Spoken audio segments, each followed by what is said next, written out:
Welcome to the show. Thanks for being here, Eve. Oh, Lisa, it's always great to be with you. She speaks. We have a relationship now for a couple years. I think you're doing really, really great, important work. Oh, well, we love working with you. You and the team are, everyone is just sort of kind of impressive, and it's you don't always see that. And so congratulations on all of the success. I am so excited to talk about this book because when you launched this book and I had a little bit of information about what was going to be in it, what you were planning to cover, and all of the questions that I had, you cover in this. So let's talk about it. What inspired the concept for this new book? Thank you for asking that question. Eliza, I did not set out, as you know, to be a gender division of labor expert. It was not on my third grade. What do you want to be when you grow up? Board. That probably said like astronaut, I don't know, or I don't know, veterinarian or something. But, you know, as we talked about, I think in our last time together, research is really me search. So fair play, the idea that I was holding 2/3 or more of what it took to run a home and family after my kids came around, and I did not, the realization that I did not have the career marriage combo I thought I was going to have was really the baseline. But what was happening to me was that in my research for fair play, when people would say to me confidentially, Eve, you're telling me I can get more time. And that sounds pretty amazing, but I wouldn't even know what to do with it. Mm-hmm. Mm-hmm. Yeah. And that was concerning. And the other thing that was really concerning was that the two words that kept coming up in my word cloud when I was interviewing people about home life, they would tell me they feel like they're drowning. That was in 17 countries. This is before the pandemic. And then when I would ask people to unpack, well, what do you mean by drowning? Two words really rose to the surface. And those words were overwhelm and boredom. And I kept thinking being overwhelmed by the mundane is a really, it's a deadly combination. And so Unicorn Space, Find Your Unicorn Space, book 2, really picked up on where Fair Play left off. And it's really an understanding of, yes, there's no excuses. You deserve more time. Women's time is diamonds. It deserves to be spent as such. But while I can't tell you what you should spend your time on, I can tell you how to find meaningful ways to use it. Yeah, I love that. So when you talk about unicorn space, what is it? What is a unicorn space? Yeah, so Find Your Unicorn Space is a strange name for a book, especially because fair play was pretty obvious. It was a game based on fairness in the home. So Unicorn Space is a concept that really I couldn't find a name for, Eliza, so I had to make one up. And what I mean by that is any active pursuit that makes you come alive is a unicorn space. Some people think, oh, well, you mean just a flow state, but I don't just mean being in a flow state, because it takes a lot of things to protect you to get even to the flow state in the first place. The idea of taking up space for women is not something that we're ever been conditioned to do. And so the idea of a space really felt important to me. How do you take up space? And then especially in the pandemic, when I saw women say to me, oh, they would DM me or text me or email me saying, Eve, you wanted to ask me about my space, how I took up space. Well, I was taking up space outside the home, but now I'm in a bathtub with a toddler on my lap and a laptop. And my partner, often hetero-cisgender partnerships, took the good space, took the office, closes the door, doesn't interrupt his workday for 8 to 10 hours. And so the idea of space was always triggering for me, but especially now so. And then the idea that we could have a mythical, magical space like a unicorn, like a mythical equine, but it doesn't exist just like a unicorn. Don't tell that to my daughter who's 5, but unicorns don't exist. And so this idea of the connotation of something so beautiful and magical but doesn't exist for women was a unicorn space. And that way we can retire the word hobby. We could which connoted in frequency in my research. We can retire the word passion project. Passion projects seem to only be associated with women's Yep. projects or vanity project, or side hustle, which had the idea that you have to make money from it. I was Mm-hmm. looking for a new word. So that's where Yeah. the word unicorn space came up. And it's a really beautiful, beautiful thing, Lisa, when you can use that mythical, magical space for something that you love to do, active attention for things that you love. Yeah. I agree with you about that. And, Eve, as I was thinking about personally, how do I find my own, get myself into that mental state? You call it also flow state. Just how do you get yourself into that place of being able to even think about it? It is something that I have struggled with in the past. And I wonder if you can talk a little bit, because I have heard you speak about how do you find your curiosity and how do you find your creativity? Like, how do you find those things? So it's, if you can get yourself to a place where, all right, I have the time, the mental space to do this, how do you figure out what you're curious about, and so that you can go forward and really explore the unicorn space?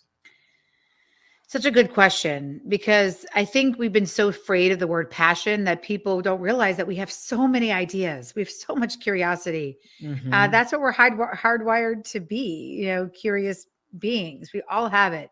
It's just that we're so exhausted from the things we have to do that we don't get time to spend things on that we want to do. And so the idea of a unicorn space is really three things. It's a cycle. Mm-hmm. So what do I mean by that? Well, let's just talk about this as one of your unicorn spaces. It doesn't have to be a passion. You could have 100 unicorn spaces if you want. White men with stay-at-home wives do. They have a lot of leisure time, and a lot of those men were identifying many different places for unicorn space. But what I'm talking about here is a cycle of curiosity, as you said, plus it's a formula, plus connection.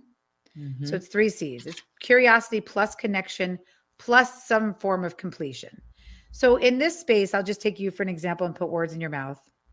You're curious in this sector, in this space, to understand how maybe underrepresented voices can add to the cultural conversation. So then you reach out to whoever it is that week that can add to that canon of experts that you're helping to inspire others with. And then you do the hard thing, whether it's Steph, shout out to you, the producer we just talked to, or, you're editing, whether you liked your questions, whether you liked how you sounded, you put it somewhere in the Yeah. world. Mm-hmm. So that curiosity, connection, and completion cycle of this podcast is a unicorn space. Mm-hmm. Mm-hmm. And that is what I'm hoping people understand, that as much as we love a pedicure, I am not talking about that. As much as we love with a drink with a friend, I'm not talking about that. That should be in your life, of course. As much as we love a spin class, I'm not talking about that. Yeah. Because the cycle is the curiosity plus Mm-hmm. the connection, the sharing with the world, which is the Mm-hmm. hard part, plus actually, completing something, which is the Mm-hmm. hardest part. Mm-hmm.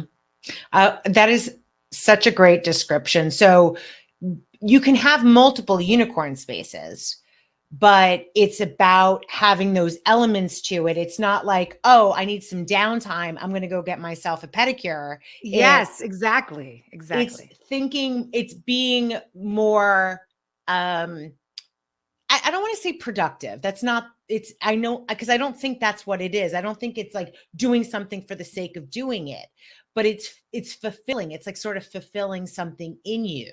Right. And for that, you need those elements, the curiosity, the connection, and the completion. Absolutely. And I think what I love about productivity is that that has been looked at as such a bad thing in a capitalist patriarchy. And now we're sort of entering this, rest revolution, which I love. And it's actually a very Jewish concept, right? Shabbat's a very, we've had a rest revolution for 3,000 years. Yep. 5,000 years, according to the Jewish calendar. But anyway, so I believe in rest. I believe in restoration. But the productivity I'm talking about here is the productivity of self-worth, Yeah. of saying to yourself, I did something. So this is how it plays out, and I'll ask your listeners, when was the last time where you said, the most important thing I will do today is, and the answer is outside of your roles as a parent and or partner and or professional. Mm-hmm. That's what I'm talking about. That type of productivity where you Mm-hmm. say, wow, I am learning to ski just for the value of learning to ski. And Mm-hmm. that combination means that completion of that lesson, doing that hard thing, that cycle makes you want to come back to it. And then sometimes I had a friend who illustrated a children's book. She wanted the story of Jesus's resurrection and Easter to be more inclusive, to not look all like white people, because that's not who was there at the time. And so she had this beautiful children's book. And then she said to me, I'm done with that unicorn space. I don't want to illustrate more children's books. I did that. And but that is the last thing I'll say. If you believe that the self-worth and the productivity is that cycle, the feeling you should get, not you should, but that you would get, that was in my data. When I look back, I said, is there a descriptor of unicorn space in terms of feeling? And so I look back over the past 10 years, and the thing that came up most in the interviews were people saying a version of, I can't believe I just did that. That's the feeling that I'm looking for.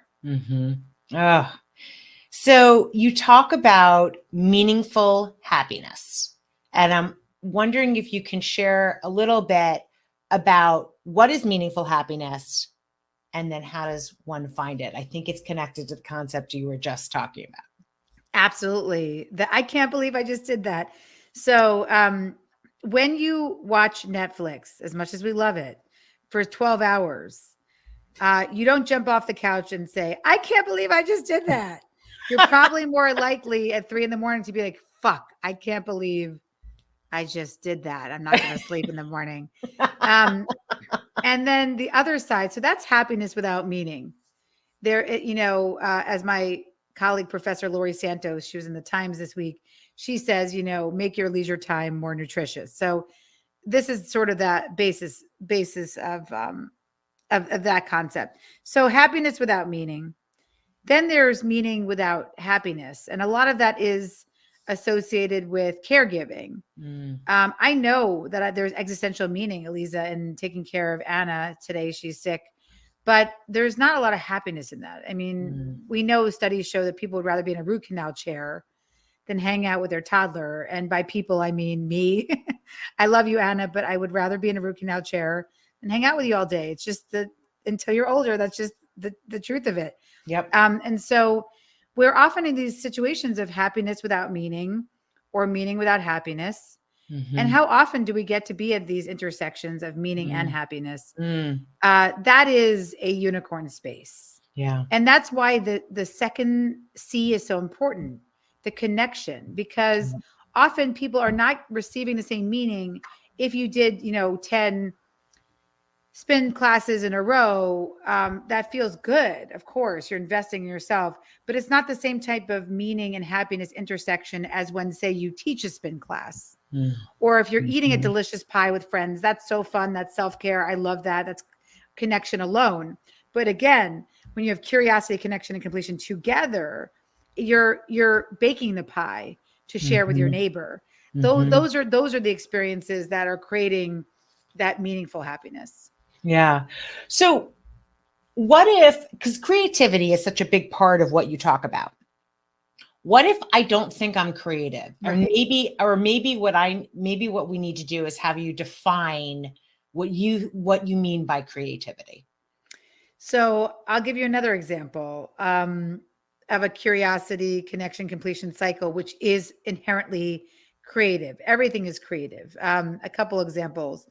My friend Jordan, or not a friend, he became a friend through the interviews, but he was an engineer, and he thought, okay, what can I do with one hand while I'm breastfeeding my baby? And he's like, well, I can start programming for ham radio.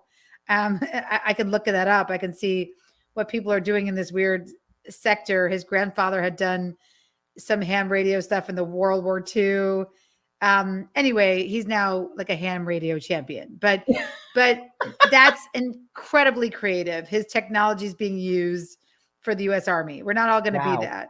But another story that I talk about in the book is this wonderful woman, Stephanie, who was suffering from celiac disease. And she said, I just want to bake a pie that tastes as good for my celiac community as all the gluten-rich pies taste. And so she secretly enters her gluten-free pie after mixing flours into a pie contest of 50 pies, gluten pies, and her gluten-free pie wins the contest.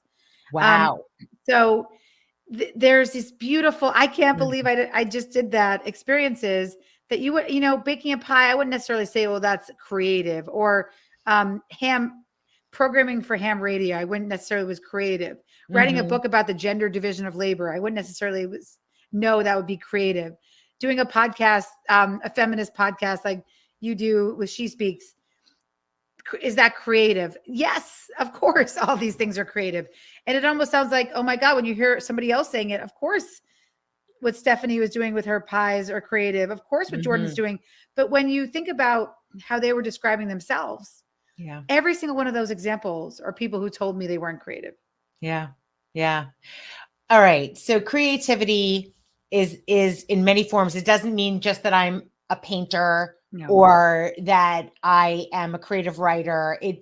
There's so many different things that mean that you are creative. So I want to talk quickly about the concept of daily flourishing, because I love this. And I love what I think you talk about. There are 3 elements, like talk yourself out of the guilt and the shame, these 3 steps. But can you talk about what daily flourishing is? And let's give people maybe some actionable steps for how we can move forward here. Absolutely. Let's do practical now. So 2021, Adam Grant coined a term that I think became one of the words of the year, and that was languishing. That feeling of just, okay. One meme I saw really to me describes languishing perfectly. It says, I've been saying to myself, I just got to get through this week for 2 years. So that's a languishing, that's the state of languishing. Now, the opposite of that, in my opinion, is these new studies about creativity in everyday life, the creativity we're talking about, not just a paintbrush, but feeling creative, having curiosity, and that connection, that completion cycle is linked to daily flourishing. Now, that doesn't necessarily mean you have to be in a flow state every day. Unless you're a white man with a stay-at-home wife, you probably will not be in a unicorn space every single day. But what it does, daily flourishing, is that while it's going to rain on us, what happens is that we have an umbrella, Aliza.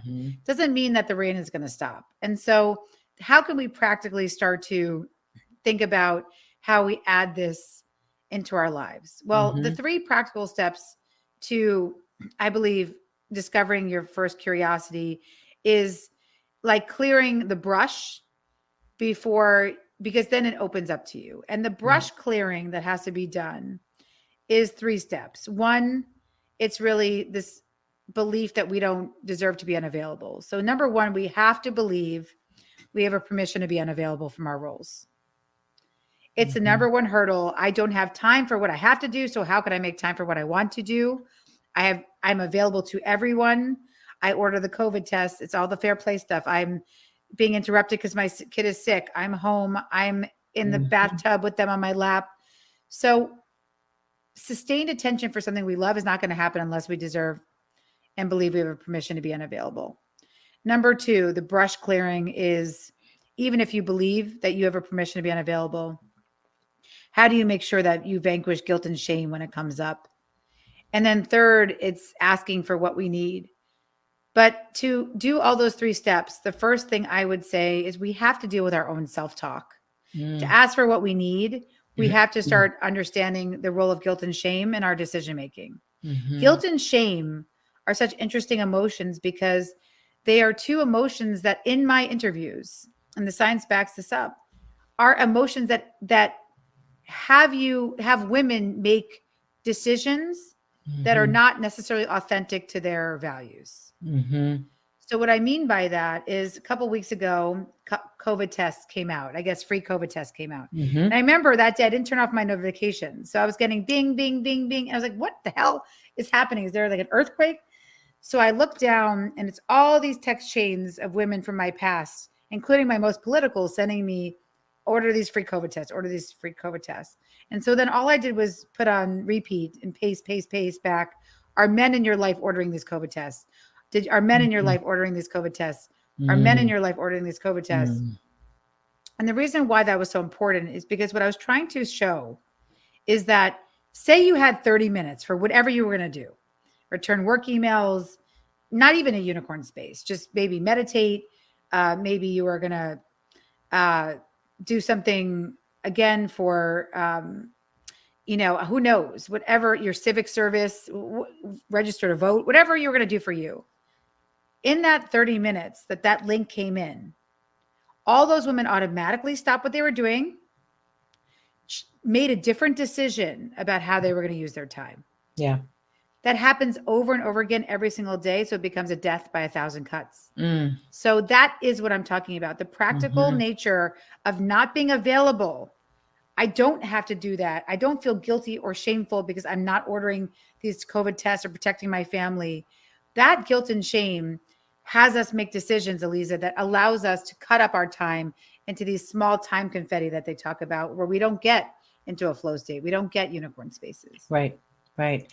Well, and I think, it's interesting that you bring this up because it is one of the lessons that you have to learn.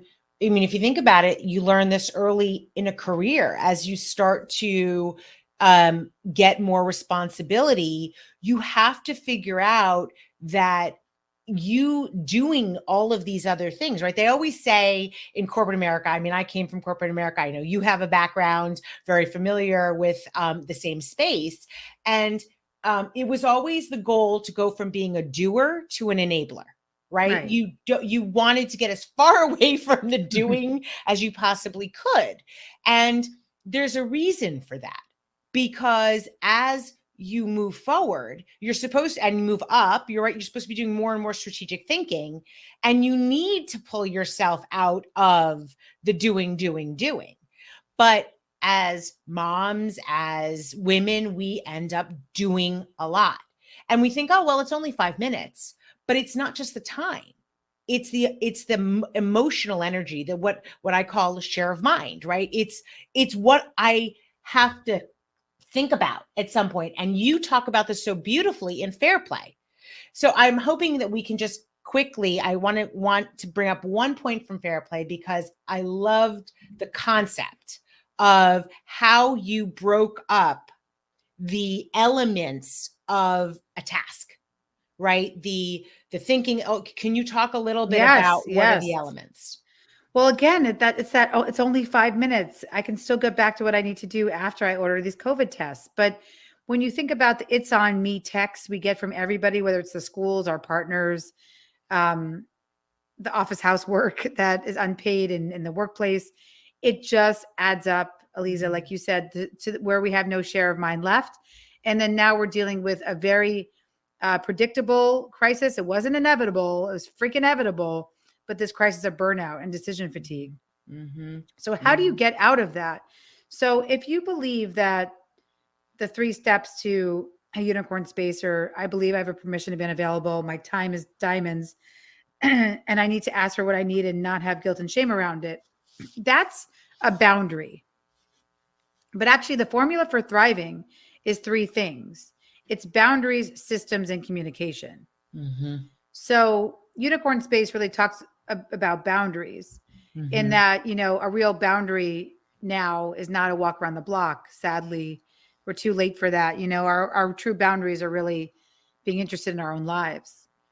Communication is important, but that meat, that what you're talking about, the meat is our systems. And systems are really, really important. Systems are, the way I define them, ways to make decisions before you need to even know you have to make that decision. Mm-hmm. And so how do you do that? Well, you can't just do, right? Because then that's not a system. That's you just giving away your time, your most valuable currency for free. Yep. So the opposite of that is understanding how mustard got in your refrigerator. Mm. That's the most important question I asked in the past 10 years in 17 countries, because condiments, apparently, mustard's pretty popular everywhere, but there was a condiment I could substitute in for most countries. And what was happening to women, in single parents, women married to men, women married to women, even, was this idea that mustard got in my refrigerator because my second son, Johnny, needs it for his protein. Otherwise, he won't eat any protein. He will gag on protein unless he dabs it in mustard. Yep. Mm-hmm. That conception, like that share of mind, like noticing, is what we get paid the big bucks for in the workplace. Mm-hmm. I noticed there's a new way to do this. Mm-hmm. So we're going to be much more efficient. But that's invisible in the home. Right. And then I monitor that mustard for when it's running low, and I get stakeholder buy-in from everybody else for what they need on that grocery list. Again, they don't say stakeholder buy-in per se, but that's what I'm listening for. Mm-hmm. That's planning. Again, something we get paid big bucks for in the workplace, not so much at home. And then you send your partner to the store and they bring home a spicy Dijon. You ask for French's yellow. And then you say, well, I'll never trust them with my living will or anything important because they can't even bring home the right type of mustard. Mm. That conception, planning, and then execution, when they don't stay together and women hold on to the conception and planning and ask for quote unquote help with execution, that's when we cannot get rid of our share of mind. Yes. And so that's it. That's all fair play is. It was not rocket science. It was just an understanding that in other phases, other organizations outside the home, we understood the power of an ownership mindset. Mm. That was it. Not rocket science. Yeah. But that boundaries and communication sandwich, the stuff that I had to write a whole book about, my sequel, Unicorn Space, is because it's so hard to get to the system if you don't believe you deserve the system. Yeah. So what advice do you have for women who may not feel like they have the free time, or maybe it may connect very much connected to that, the mental space to really implement that concept of a unicorn space in their lives? I think what's been interesting is people who are really, my advice is to know which C interests you the most, or which is the hardest. So if finding a curiosity is what triggers you, then understand that there are many different ideas out there. It's probably because there's been a passion gap. I saw that a lot in my interviews, that, it's almost like I lost my identity. I don't even know who I am anymore outside of my roles. Mm-hmm. So you would focus on that. This is first step is just, I want you to just get aware of what feels triggering to you, what feels hard, what feels exciting. So one woman said to me, Eve, the only thing I'm curious about is scrolling my friend's Venmo transactions.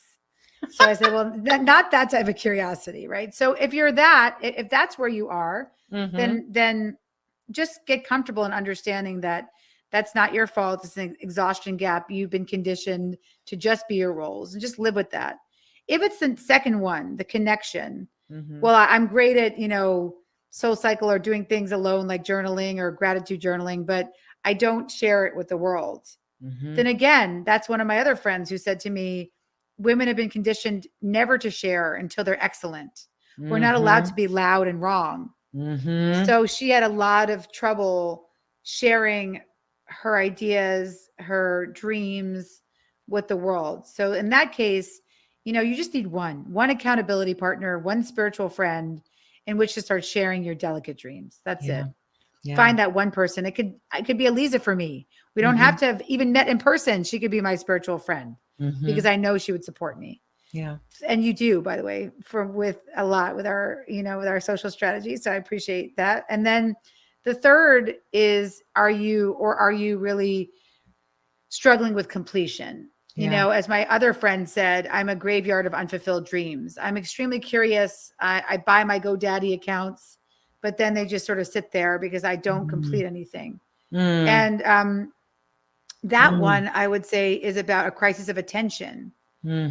mhm. This idea that you probably are being pushed back into place because you believe completion has to be perfection. Yeah. Yes. And that is another type of issue. So what I would say is if you're struggling, just think about where you sit. Yeah. You know, are you on the is curiosity something that you want to tackle? Is connection something you want to tackle, sharing with the world, or is completion something you want to tackle? Mm-hmm.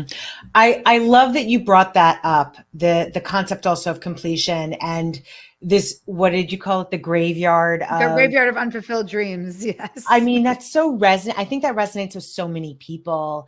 And I agree with you. I think a lot of that does have to do with our, even maybe a fear. You said perfection, but I think it's also then the fear of failure and the shame that's Yeah. Yeah. associated with that. That's right. And that's one of the things that we are trying to do with this podcast is share with people, like, here's a person like you who's so successful that you've had these hiccups along the way. Many failures. Yes. It's Many not just failures. smooth sailing, right? I No, mean, never. even just the way that you came up with the idea for Fair Play when you decided, okay, I need to do this myself, was a feel like a recognition that you were overwhelmed, and it's not.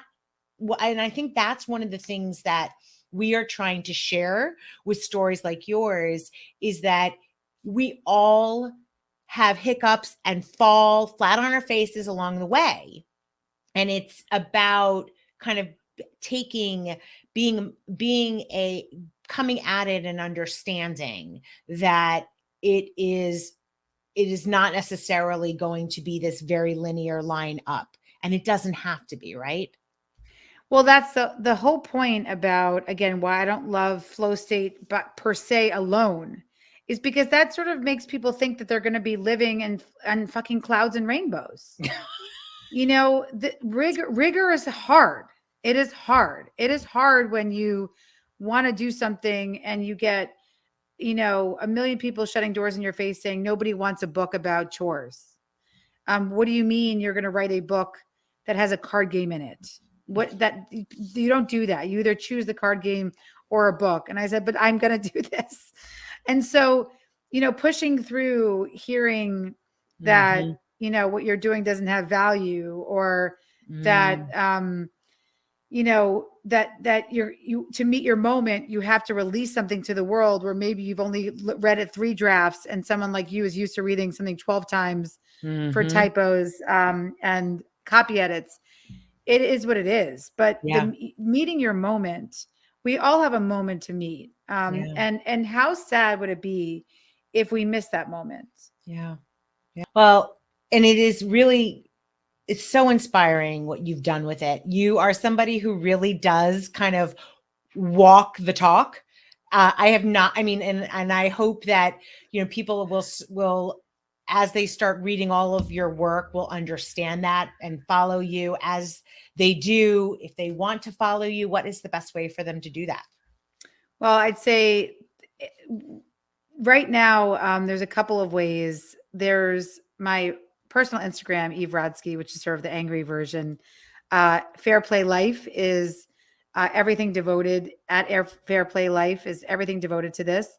And the fairplaylife.com, I would say that newsletter, our newsletter that you can get on that website, is really good.